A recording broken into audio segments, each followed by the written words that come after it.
Hello viewers, welcome back to our channel. இன்னைக்கு நம்ம சேனல்ல 10 யூஸ்ஃபுல் கிச்சன் டிப்ஸ் தான் பார்க்க போறோம். இந்த வீடியோல நம்ம பருப்புல எப்படி வண்டு புழு வைக்காம பாத்துக்கிறதுனோ, அது மட்டும் இல்லாம முட்டையை வந்து கெடாம ரொம்ப நாள் எப்படி ஸ்டோர் பண்ணி வைக்கிறதுனோ, பழைய சாதம் இருந்துச்சுன்னா அது வேஸ்ட் பண்ணாம எப்படி ரீயூஸ் பண்றதுனோ, இந்த மாதிரி 10 யூஸ்ஃபுல் டிப்ஸ் தான் இன்னைக்கு நம்ம இந்த வீடியோல பார்க்க போறோம். ஸோ இந்த வீடியோவை ஸ்கிப் பண்ணாம கடைசி வரைக்கும் பாருங்க, கண்டிப்பா உங்களுக்கு யூஸ்ஃபுல்லா இருக்கும். ஓகே ஃப்ரெண்ட்ஸ், இப்போ வீடியோக்குள்ள போகலாம்.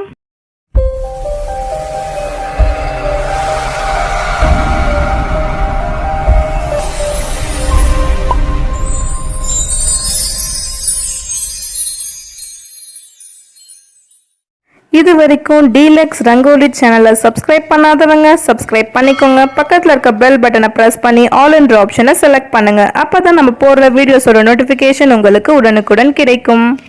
நம்ம போட்ட ப்ரீவியஸ் வீடியோ டிஸ்கிரிப்ஷன்லயும் மேலே ஐ பட்டன்லயும் இருக்கும், அதை பார்க்காதவங்க ப்ரெஸ் பண்ணி பாருங்க. ஓகே ஃப்ரெண்ட்ஸ், இப்போ டிப் நம்பர் 1 பார்க்கலாம். தேங்காயை உடச்சிட்டு நம்ம ஒரு 2 நாள் வந்து யூஸ் பண்ணாமல் அப்படியே விட்டுட்டோம்னா தேங்காயில் வந்து ஒரு எல்லோ கலர் லேயர் மாதிரி ஃபார்ம் ஆகிட்டு இருக்கும். அது வேறு ஒன்றும் இல்லை, ஃபங்கல்னால தான் வந்து அந்த மாதிரி ஆகுது. ஸோ அந்த மாதிரி ஆகாமல் தேங்காயை வந்து நம்ம எப்படி ஸ்டோர் பண்ணி வைக்கிறது தான் வந்து இந்த டிப்பில் வந்து நம்ம பார்க்க போகிறோம். அதுக்கு நான் என்ன எடுத்திருக்கேன்னா, நம்ம சமையலுக்கு யூஸ் பண்ணுற சால்ட்டு தாங்க எடுத்திருக்கேன். இதை வந்து தேங்காயோட கார்னர்ஸில் மிடில் வந்து நம்ம நல்லா வந்து தடவி விட்டுடணும். இந்த மாதிரி தடவி நம்ம ஃப்ரிட்ஜில் ஸ்டோர் பண்ணி வைக்கும் போது அந்த ஃபங்கல், அதாவது அந்த எல்லோ கலர் லேயர் வந்து ஃபார்ம் ஆகாது.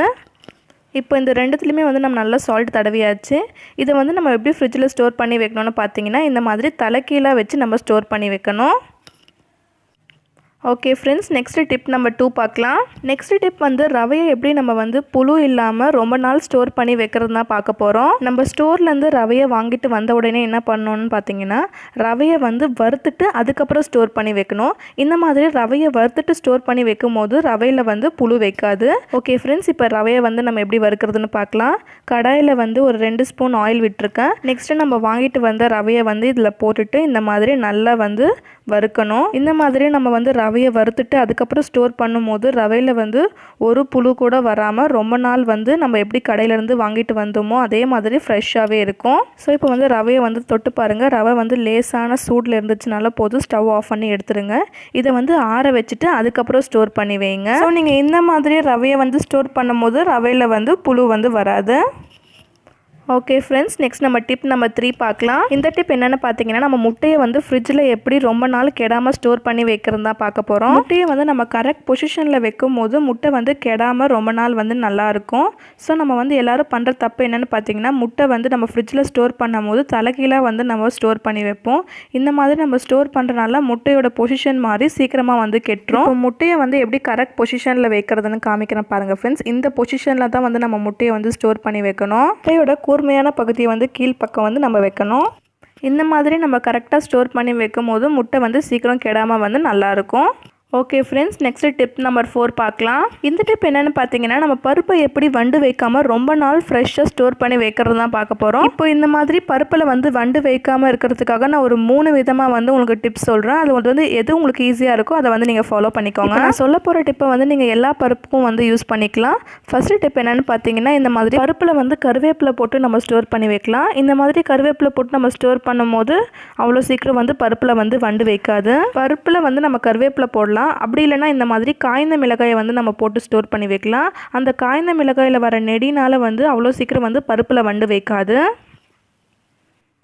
ஓகே ஃப்ரெண்ட்ஸ், இதை தவிர்த்து நம்ம வேறு என்ன பண்ணலான்னு பார்த்தீங்கன்னா, இந்த மாதிரி சமையலுக்கு யூஸ் பண்ணுறோம் பார்த்தீங்களா, பிரிஞ்சி இலை, இதை கூட நீங்கள் வந்து இந்த மாதிரி பருப்பில் வந்து போட்டு வைக்கலாம். இந்த இலையிலேருந்து வரும் வாசனையில் வந்து பருப்பில் வந்து வண்டு வைக்காது. ஸோ பருப்பில் வந்து வண்டு வைக்காமல் இருக்கிறதுக்கு நான் உங்களுக்கு ஒரு 3 டிப்ஸ் சொல்லியிருக்கேன். இந்த 3 டிப்பில் உங்களுக்கு எது ஈஸியாக இருக்கோ அதை வந்து நீங்கள் ஃபாலோ பண்ணிக்கோங்க. ஃப்ரெண்ட்ஸ், நெக்ஸ்ட் நம்ம டிப் நம்பர் 5 பார்க்கலாம். நெக்ஸ்ட் டிப் எதை பற்றின்னு பார்த்தீங்கன்னா, உருளைக்கிழங்கை பற்றி தான். இந்த மாதிரி உருளைக்கிழங்குல வந்து முளை கட்டு இருந்துச்சுன்னா இந்த உருளைக்கிழங்கை வந்து நீங்கள் பயன்படுத்தாதீங்க. ஏன்னு பார்த்தீங்கன்னா, இந்த மாதிரி முளை கட்டின உருளைக்கிழங்குல வந்து கிளைக்கோ ஆல்கலாய்டுன்ற ஒரு டாக்ஸின் வந்து ப்ரொடியூஸ் ஆகும். ஸோ இந்த மாதிரி முளை கட்டின உருளைக்கிழங்கு வந்து உங்கள் வீட்டில் இருந்துச்சுன்னா இதை வந்து கண்டிப்பாக நீங்கள் யூஸ் பண்ணாதீங்க. இதை வந்து நம்ம யூஸ் பண்ணுறதுனால வந்து நம்மளுக்கு நிறைய வந்து ஹெல்த் இஷ்யூஸ், ஹெல்த் ப்ராப்ளம் வந்து வரும். நம்ம எல்லாரும் தெரியாமல் பண்ணுற மேஜர் மிஸ்டேக் என்னென்னு பார்த்தீங்கன்னா உருளைக்கிழங்கையும் வெங்காயத்தையும் வந்து ஒரே பேஸ்கெட்டில் வந்து நம்ம ஸ்டோர் பண்ணி வைக்குவோம். அந்த மாதிரி நம்ம ஸ்டோர் பண்ணக்கூடாது. உருளைக்கிழங்குக்கு தனி பேஸ்கெட்டும் வெங்காயத்துக்கு தனி பேஸ்கெட்டும் ஸ்டோர் பண்ணி வைங்க. நம்ம வந்து ரெண்டும் ஒரே பேஸ்கெட்டில் வந்து ஸ்டோர் பண்ணும்போது இந்த வெங்காயத்தில் இருக்க ஈரத்தன்மை வந்து இந்த உருளைக்கிழங்குல வந்து இந்த மாதிரி டாக்ஸின்லாம் ப்ரொடியூஸ் பண்ண வைக்கும். அதே மாதிரி நீங்கள் உருளைக்கிழங்கை வந்து ஃப்ரிட்ஜில் தான் ஸ்டோர் பண்ணணும்னு அவசியம் இல்லை. நீங்கள் வந்து வெளியவே ஸ்டோர் பண்ணி வைக்கலாம். இந்த டிப் வந்து உங்களுக்கு யூஸ்ஃபுல்லாக இருக்கும்னு நினைக்கிறேன். இந்த டிப்பை வந்து நிறைய பேருக்கு ஷேர் பண்ணுங்கள், அவங்களும் பார்த்து பயனடையட்டும். ஓகே ஃப்ரெண்ட்ஸ், நெக்ஸ்ட் நம்ம டிப் நம்பர் 6 பார்க்கலாம். இந்த டிப் என்னென்னு பார்த்தீங்கன்னா புதினாவை வந்து எப்படி ரொம்ப நாள் வந்து ஃப்ரெஷ்ஷாக ஸ்டோர் பண்ணி வைக்கிறது தான் பார்க்க போகிறோம். புதினாவை நீங்கள் கடையிலேருந்து வாங்கிட்டு வந்த உடனே இந்த மாதிரி இலைகளாக கிள்ளி புதினாவை எடுத்து வச்சுக்கோங்க. சப்போஸ் புதினா இலை வந்து ஈரமாக இருந்துச்சுன்னா அதை வந்து நல்லா காய விடுங்க.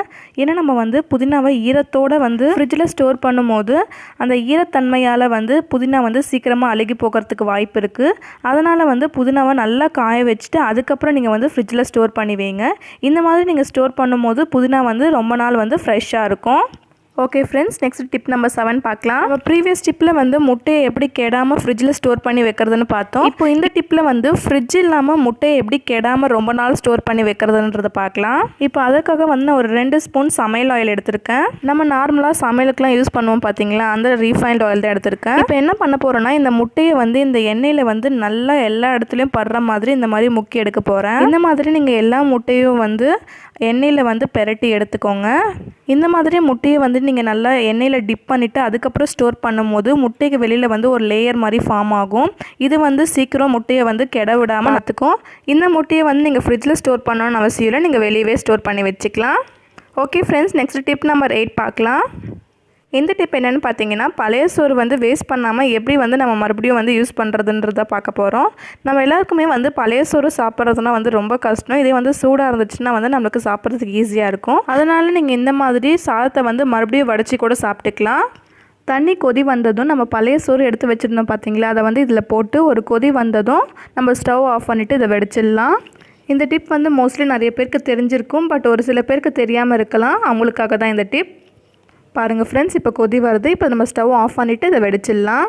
நம்ம சேனலில் இதே மாதிரி ப்ரீவியஸ் வீடியோஸில் வந்து யூஸ்ஃபுல் கிச்சன் டிப்ஸ் போட்டிருக்கோம். அந்த வீடியோவில் பார்த்தீங்கன்னா பூண்டு தோல், வெங்காயத்தோல் இதெல்லாம் வந்து தூக்கி போடாமல் அதை எப்படி ரீயூஸ் பண்ணலாம், அதே மாதிரி தக்காளியை வந்து எப்படி ரொம்ப நாள் வந்து ஸ்டோர் பண்ணி வைக்கிறது, இந்த மாதிரி வீடியோஸ்லாம் போட்டிருக்கோம். அதை நீங்கள் பார்க்கலன்னா போய் பாருங்கள், டிஸ்கிரிப்ஷனில் லிங்க் கொடுக்குறேன். ஓகே ஃப்ரெண்ட்ஸ், நெக்ஸ்ட் நம்ம டிப் நம்பர் 9 பார்க்கலாம். இந்த டிப் என்னென்னு பார்த்தீங்கன்னா நம்ம சப்பாத்தியை வந்து எப்படி சாஃப்டாகவும் ஃப்ளஃபியாகவும் செய்கிறது தான் பார்க்க போகிறோம். சப்பாத்தி வந்து நல்லா சாஃப்டாகவும் ப்ளஃபியாக வரத்துக்கு நம்ம கோதுமை அரைக்கும் போது இந்த 2 பொருள் சேர்த்து அரைச்சோன்னா வந்து நல்லா சாஃப்டாகவும் ப்ளஃபியாகவும் கிடைக்கும். என்னென்ன பொருள் பார்த்திங்கன்னா வேறு ஒன்றும் இல்லைங்க, கடலையும் அரிசியும் தான். ஸோ இந்த 2 பொருள் ஆட் பண்ணி நம்ம கோதுமை அரைக்கும் போது இதில் வந்து நம்ம சப்பாத்தி செஞ்சோன்னா நல்லா சாஃப்டாகவும் ப்ளஃபியாகவும் கிடைக்கும். நம்ம சேனலில் ஏற்கனவே சப்பாத்தி வந்து எப்படி சாஃப்டாகவும் ப்ளஃபியாகவும் செய்கிறதுன்றத வீடியோவாகவே அப்லோட் பண்ணியிருக்கேன். அதை நீங்கள் பார்க்கலன்னா போய் பாருங்கள், டிஸ்கிரிப்ஷனில் லிங்க் கொடுக்குறேன். ஓகே ஃப்ரெண்ட்ஸ், இப்போ லாஸ்ட் டிப்பான 10th டிப் பார்க்கலாம். இந்த டிப் என்னென்னு பார்த்தீங்கன்னா அரிசியில் வண்டு வைக்காமல் எப்படி பாதுகாக்கிறது, எப்படி ஸ்டோர் பண்ணி வைக்கிறது தான் பார்க்க போகிறோம். அரிசி ஸ்டார்டிங் ஸ்டேஜில் வந்து ஒரு வண்டு இருந்திருக்கலாம். அதை வந்து நம்ம கவனிக்காமல் விட்டதுனால வந்து நிறைய வண்டு வந்து வந்துட்டுருக்கோம். ஸோ அந்த மாதிரி ஸ்டார்டிங்லேயே வந்து நம்ம கவனித்து நம்ம ஸ்டோர் பண்ணி வைக்கும் போது அரிசியில் வந்து வண்டே வராது. ஸோ அதுக்காக நம்ம என்ன பண்ணணும்னு பார்த்தீங்கன்னா நம்ம சமையலுக்கு யூஸ் பண்ணுற பிரிஞ்சி இலை வந்து அந்த அரிசியில் வந்து போட்டு வச்சுருங்க. இந்த மாதிரி பிரிஞ்சி இலை வந்து நீங்கள் அரிசியில் போட்டு வைக்கும் போது அரிசியில் வந்து வண்டு வராது. ஓகே ஃப்ரெண்ட்ஸ், இந்த வீடியோவில் எனக்கு தெரிஞ்ச நான் 10 டிப்ஸ் உங்களுக்கு ஷேர் பண்ணியிருந்தேன். இதில் வந்து உங்களுக்கு ஏதாவது 1-2 டிப்ஸாவது யூஸ்ஃபுல்லாக இருந்திருக்கும்னு நினைக்கிறேன். அப்படி இருந்துச்சுன்னா அது வந்து எந்த டிப்புன்னு வந்து கமெண்ட் செக்ஷனில் கமெண்ட் பண்ணுங்கள். இந்த வீடியோ உங்களுக்கு யூஸ்ஃபுல்லாக இருக்கும்னு நினைக்கிறேன். அப்படி யூஸ்ஃபுல்லாக இருந்துச்சுன்னா நீங்கள் வந்து DELUXE ரங்கோலி சேனலை சப்ஸ்கிரைப் பண்ணி பக்கத்தில் இருக்க பெல் பட்டனை ப்ரெஸ் பண்ணி ஆல் ஆப்ஷனை செலக்ட் பண்ணுங்கள். அப்போ தான் நம்ம போகிற வீடியோஸோட நோட்டிஃபிகேஷன் உங்களுக்கு உடனுக்குடன் கிடைக்கும். இந்த வீடியோ உங்களுக்கு பிடிச்சிருந்தா லைக் பண்ணுங்கள். மற்றவங்களும் பார்த்து பயனடையணும்னு நீங்கள் நினச்சிங்கன்னா இந்த வீடியோவை ஷேர் பண்ணுங்கள். இந்த வீடியோவை கடைசி வரைக்கும் பார்த்த அனைவருக்கும் நன்றி. தேங்க்ஸ் ஃபார் வாட்சிங் அண்ட் கீப் சப்போர்ட்டிங் us.